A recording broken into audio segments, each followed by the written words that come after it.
लग्नानंतर होईलच प्रेम या मालिकेच्या पुढील भागामध्ये आपण पाहणार आहोत ज्या वकिलांनी नंदिनी, जीवा, पार्थ व काव्याला 6 महिन्याचा वेळ दिलेला असतो ते वकील हे घरी येतात आणि तेव्हा चौघेही अतिशय गोंधळून जातात. काव्या व पार्थ वकिलाला बोलतात, तुम्ही आता लगेच चौकशी करणार का? अगोदर बसा, बाप्पाचे दर्शन घ्या, आशीर्वाद घ्या. तेव्हा ते वकील बोलतो, हो मी बाप्पाकडून आशीर्वाद तर घेणारच आहे आणि तुमच्यासाठी एक आशीर्वाद मागणार आहे की यांना एकमेकांसोबत राहण्याची सद्बुद्धी दे.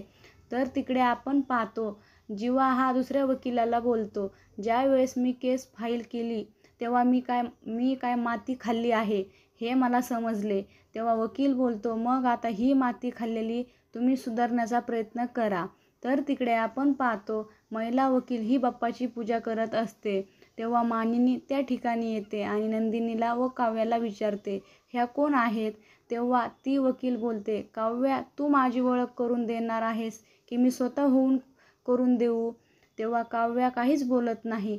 तर इकडे आपण पाहतो नंदिनी ही दुसऱ्या वकिलाला सांगते, जीवा म्हणजे तो व्यक्ती आहे ज्याने आत्तापर्यंत माझ्यावर कधीच अविश्वास दाखवला नाही. वकील बोलतो, मग जर असं असेल तर तुमचा घटस्फोटचा निर्णय देखील तुम्ही बदला.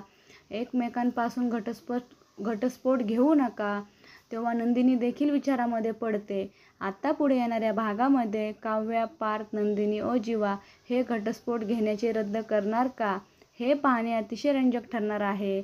लग्नानंतर होईलच प्रेम या मालिकेचे सर्व अपडेट्स पाहण्यासाठी आमच्या चॅनलला लाईक करा, शेअर करा आणि सबस्क्राईब करायला विसरू नका. धन्यवाद.